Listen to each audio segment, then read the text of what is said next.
Visiting with us in the Hyundai Texans radio studio, it's head coach DeMeco Ryans. Coach, great to see you. Hey, great to see you guys. All right, big week against Denver. And how important and difficult is it to get the message across constantly to the team that the only thing that matters really is the next one, no matter what happened in the last game, right? Right. As bad as the last one hurts, right, we can't go back and do anything about it. We can't go back and correct what happened. We can't change the score or the outcome of that game. But what we can do, we can learn from it. We can press forward this week. We can clean up our issues, our miscues that we had, and now we press forward, and everything is about Denver. That's all that matters. And it's not difficult for guys to understand where our focus has to be, right? Of course, we would have loved to win that game versus the Jags, and we were in position to do that. Came up short. But now we still have a lot of games ahead of us, right? We still have a lot of things that we're vying for in our season. It's right there ahead of us. It's just we have to handle it the right way going down the stretch. Coach, I think, in fact, I got run over by a few players because I was ready to interview you, and then you took off because you had to go celebrate with guys right before the end of the first half. I can only imagine what that was like going from, oh, my gosh, Kirk caught the ball. Is he going to score? To a few minutes later, you're making the stop. How big a swing momentum-wise did you feel that was to hold them out of the end zone right there at the first half? That was huge, man. When I seen it, I was like, I was deflated. It's like, just get him down. And then I was thinking, I didn't know if the time had expired or not, but then I seen we had another few seconds on the clock. And for us to get that goal line stand, you talk about going from the lowest of low to the highest of high, and that's the energy we kind of needed going into that second half. Yeah. You also made a big stop toward the end to get the ball back with 3+ to go and a chance to win the game. So despite everything that had happened throughout the day, there you were with an opportunity at the end. And that's how our day kind of went. There was a lot of good things that we did and mixed in with a lot of negative things that we had to clean up. But in that moment, right, for Stingley to step up in that moment and make a big time PBU to give us a chance, that was a huge play by him. Excited to continue to see his progression and continue to see him step up and make game-changing plays for us. Coach Marc and I do this thing where we go, what if I told you before the game, 24-21, 3 minutes left, and you've got a timeout or two to go down the field and maybe tie the game or win the game. Would you have taken that? I know there's a part of you that says, no, we'd be ahead. But, I mean, just like you said, given everything you had been through, no doubt, would you have taken it yesterday, given that time and that opportunity? Without a doubt, I would take that, right? Mm-hmm. Because I would say we've been in that situation before, right? And our guys, our offense has come through big time in those situations. So, yeah, I would love to say I'll take that opportunity. And, man, wish we could have it back. There's some plays there, man, we can execute, just one more play. Right, one more play. If we can execute that, man, we're sitting here in a different position right now. Yep.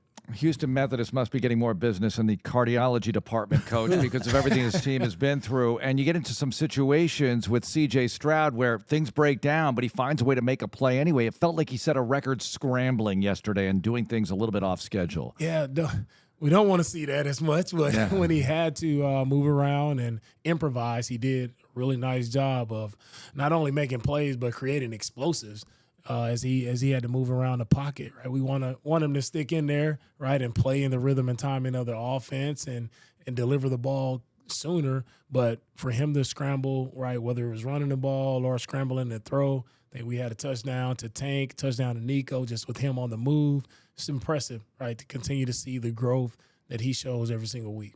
Coach, I know one of the things that you had mentioned at some point was trying to eliminate the explosives for them. And I told Marc, they basically came up with this map on 6 of their plays. They produced over 50% of their entire offense. But on 62 of their plays, you held them to less than their total offense.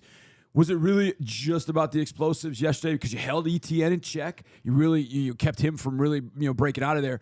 But was it just the explosives that really were kind of the backbreaker yesterday for the defense? Yeah, it was definitely the explosives. And that's one thing. That's our number one goal every week is to eliminate the explosives because explosives equal points. And that's what we always talk about. That's what we harp on. It's like eliminate the explosives. And the explosive plays that happened, it was truly all self-inflicted. Right. Like whether it's a bust in coverage, a bust in communication, not being exactly where we're supposed to be. Like we have all those plays accounted for. It's just we didn't. We weren't in the right spot at the right time, and we allowed them to have over, I think it was 4 or 5 plays over 40 yards, which it cannot happen. Yep. And I know we're better than that. We have to be much better than that coming into next week. When you beat the Jaguars in North Florida in week 3, you didn't sack Trevor Lawrence, but you beat him decisively, the Jaguars. And yesterday couldn't sack Trevor Lawrence, but he got the ball away so quick, Coach. Is that why it's so hard to get him down and pressure him? Yeah, he gets the ball out, one of the fastest in the NFL of getting the ball out, whether it's – and I think a lot of that accounts for the screens, the RPOs, like the ball is out of his hands quick, and they do a good job of designing plays to have whether number one open. So he's able to make that decision quickly. So envision playing a little bit tighter with man coverage to try to force him to hold the ball, but they did a really good job, all week. Coach, all day, something we talked about last week, you face a team for the second time, your division opponents, or maybe something in the playoffs. Did you see a lot different from Jacksonville than what you saw in week 3? It was on either side of the ball? Yeah, it was most of the same. It was most of the same stuff. I would say it was probably a uptick in the screens, and that's where a little different from the first game. They ran the ball really well on us. All right, the first game, I thought we did a good job of stopping the run and forcing them to throw it more, but they leaned heavier on the screen game. Yep.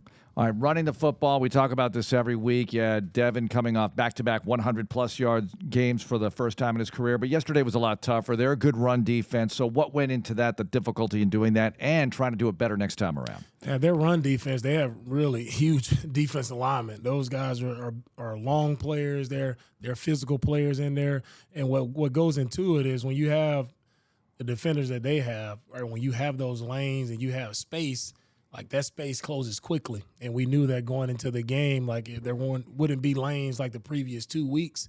And so we had to be able to sustain blocks, have our hat placement perfect in the right spot, and we had to finish, right, creating displacement up front. And we didn't do a great job of that, right, in our backs. We wasn't good enough all the way across the board with how we ran it compared to how we ran it the previous 2 weeks. Coach, what have you seen in the growth of Christian Harris? He leads you guys yesterday in tackles, but just the beginning of the year, wasn't getting as many reps. But as the season wore on, injury, gets back in the lineup, starts doing some things in the last few weeks. It really kind of feels like he's getting his feet under him. But what have you seen from Christian in the last few weeks, kind of getting him going? Yeah, Christian, he does some really good things. You talk about a guy, he's flying around, sideline to sideline, flying around, playing with good energy. And Christian he's still learning, he's still growing, still have a lot of things to improve on. Made some plays for us there yesterday, and he's headed in the right direction, right? Continue to work. Love working with Christian. Love his attitude, right? And his commitment to getting better every single day. It seems like, and just listening to you talk to the media, Coach, it seems like there's a lot of understanding and forgiveness for mistakes for your players and nurturing. Really, these are young guys by and large, and you're just trying to get them to do their best next time around and not hang their heads, right, if they make a mistake or two, because the next one is so important. For sure, man. I could have easily went into our meeting today and been like, hey, everybody, you screwed up on this, and this. Well, that's not going to spark any change. I want our guys to be positive about what's ahead of us, right? Because we can't go back and change what happened in the past, but I just want our guys to have a positive outlook on the future. So we're going to clean up the mistakes that they made. We're going to continue to coach them, continue to help them as best we can, and let's press forward, right? Press forward and see if we clean up us, right? I say we clean up our house. Now we have a chance to go compete fairly, right? We got to not let the Texans beat the Texans. Let's go out, let's compete, let's play our brand of football, which I don't feel like we played our brand of football yesterday versus the Jags, right? And we were still in that game. That game was still tight. I just couldn't imagine, I was just telling the guys, just imagine if we played our style of football, what the difference in the outcome would have been. Well, it's funny because this league fascinates me. You work all off season long, and then you have these games, and it comes down to just inches literally yesterday. And so every weight you lift, every rep you run in the off season might affect a moment like that, no matter what it is, right? That's it, man. It's all about the details, right? Yeah. Every team is good. Everybody has great athletes. Everybody has strong play. Everybody has good scheme. But when it comes down to it, right, all these games in NFL comes down to the last possession. So it's about those small details and who can execute, right? Who can execute in that critical situation, that critical moment. Can you execute and can you be on it to put your team on the winning side? We know you're a pretty cool customer, Coach, but it's 7 straight within the last minute of the game. And I know I get a little bit nervous, but do you find yourself kind of like, all right, we're just kind of back where we normally are, that you kind of you're more accustomed to it, you're comfortable kind of being uncomfortable in the last minute of the game, so to speak? Is that you kind of feel that after all these games that you've had? Yeah, that seems to be who we are. So I had to get comfortable in that moment, and probably a little more nervous earlier on in the season, but now seeing our guys, right, and how they performed in those moments and seeing us come out with victories, right, they've given me that confidence to know that I know we're going to find a way to make a play. I know we're going to find a way to be on the winning side of this game. So it's all about those players and the way they execute in that moment to give me that confidence. All right, so for the Denver Broncos, you probably don't look at too much tape from earlier in the season, right? Maybe the Miami game, you don't even look at it. I don't know if you do or not, Coach, but here they are having won 5 games in a row. That's tied for the league's longest winning streak, and they're taking the ball away a lot lately. What are you seeing in them so far before you dive really deep into the prep this week? Yeah, I think it starts with their defense. As you said, Mark, the way they're creating turnovers, right, giving their offense a short field, that's how they're winning games, right? They're playing really good on defense, and we have to match their defense. We have to play better. I know this game is going to be about the turnover battle, right? We got to find a way to create some turnovers for us on defense, right? But that's where Denver is. They're going to run the ball well. They got good backs, good O-line. They run the ball well, and then they really rely on their defense. Coach, when you face a quarterback like the one you're about to face, he's a guy that's made a lot of people miss over the years, doing the things that he does. And we talked about it a little bit with some of the quarterbacks you face, how much longer you got to stay in coverage, plastering receivers, double covering your receivers because this guy could get out and go. Russell's been doing it for a long time. How big a concern is that, even though he's a little bit older as a quarterback, not as a human being, but as a quarterback, but yet he can still hurt you in that particular way? How tough does that make it on your linebackers, on your front, to make sure that he doesn't play off schedule? Yeah, it's really going to be tough. Played against Russell a lot, and that's when he's created those plays. Like, gets down in the fourth quarter, he scrambles and makes a play to extend a drive. So our D-line, they have to be in tune to, hey, he can get out at any time. The linebackers, the safeties, all right, whoever's in coverage, we have to have him accounted for. So we have to make sure our pressures are designed a proper way that we can cover up all of the gaps to make sure he can't get out. All right, since you're the head coach of this team, you're just going to have to indulge me on this, Coach. You played against the Broncos, obviously, before, but I remember a big Bronco game with the Texans in 2007. It was a primetime Thursday nighter. Do you remember this one? Hell yeah, all red. Yeah, Battle red, Yeah. and you went to 500 for the first time in franchise history that night. It was a big game. Mario had a good game. You had a good game, so you remember that evening. I definitely remember that evening. Battle red, you don't forget those battle red moments, but remember playing against Denver. I think the roof was open that night. It was a primetime game. There weren't many primetime games, but you remember those opportunities. And, man, funny how, full circle now we get the opportunity, all right, to be in a primetime spot. I call it getting a noon game, getting more eyes on us this week. Great opportunity for our guys to go out and show what Texan football looks like. Coach, I've always wondered this. Game is at NRG. Yeah. And very glad for that, because especially the crowd lately has been incredible, and they've given you a boost. You could tell Trevor was really working to communicate with his guys. How tough is it to play in Denver with the altitude? Is it that much? Is it better that the game is here? Is altitude really a factor for players when they're up in Denver? Yes, it definitely is a factor. Yeah, you talk about breathing and you can't get acclimated as quickly as we would go in, say, a Saturday before the game. It's hard to get acclimated. So it is an issue when you play in Denver. So happy to be in NRG and happy to have our crowd causing fits for Russell. Yeah. Well, isn't the Olympic Training Center in Colorado Springs or something like that? Shouldn't they be the best road team in the world with the altitude that they deal with on a regular basis? Then I don't know. Maybe not. Who knows? The Battle Red, one quick question about that. You went all red yesterday with the red helmet. You like that combo better than the week before? Do you have a personal preference here? Because the week before you had the color rush with the red helmet. You probably don't care. Let's just go out and play some football.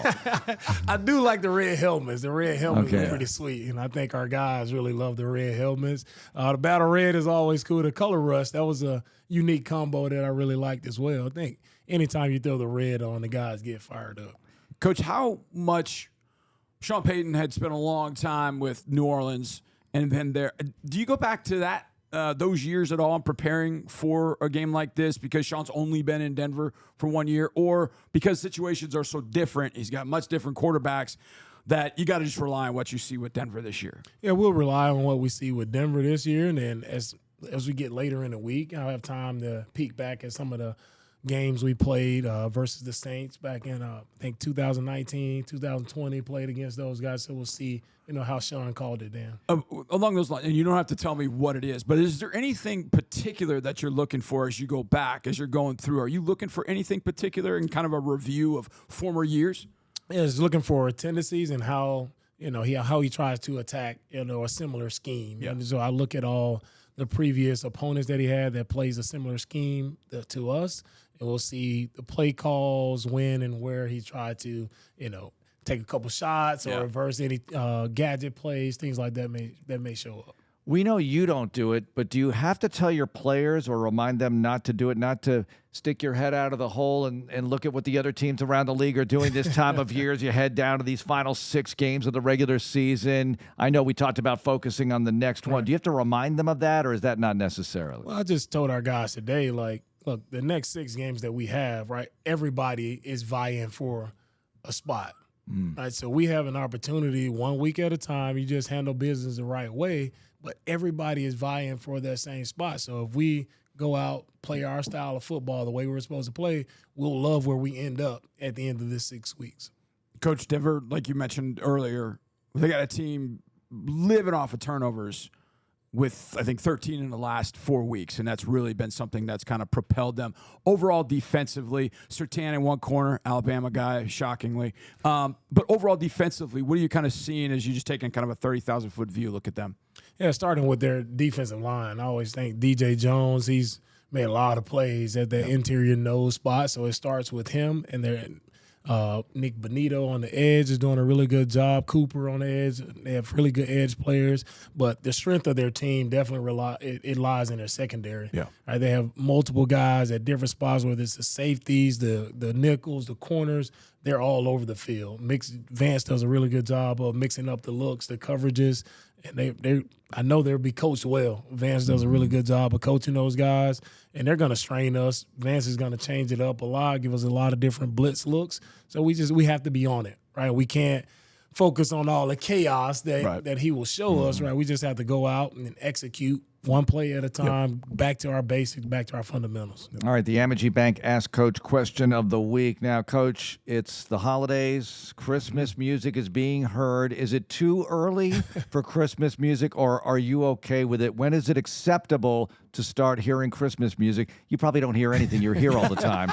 It's not like it's playing in the building constantly or anything. Is it December yet? Let's wait till we get to December. Okay. All right, good rule. All right, December. Are the decorations up in the Ryans household yet? Now they're getting pulled out of the garage tonight, Okay. and we'll start throwing some things up. How much do you get asked to contribute to the decoration of the house? Oh, definitely the Christmas tree. That's the big That's one. the big so if one. I handle the big one, That's the big one? and they Yeah. take care of everything else. All right, See, that's good. That's the That's thing of good. pride right there. Yes. Yeah. All right. Do Yes. you have a favorite Christmas song? And we will ask Nick Casario this as well, by the way. Favorite Christmas song? I think Silent Night by the Temptations. By the Temptations. Yeah. Nice. Oh, that's good. I like it. That's All good. right, That's a Sound good like one. Temptations. Coach, thanks a lot for joining us. Good luck this Thank week. you, guys.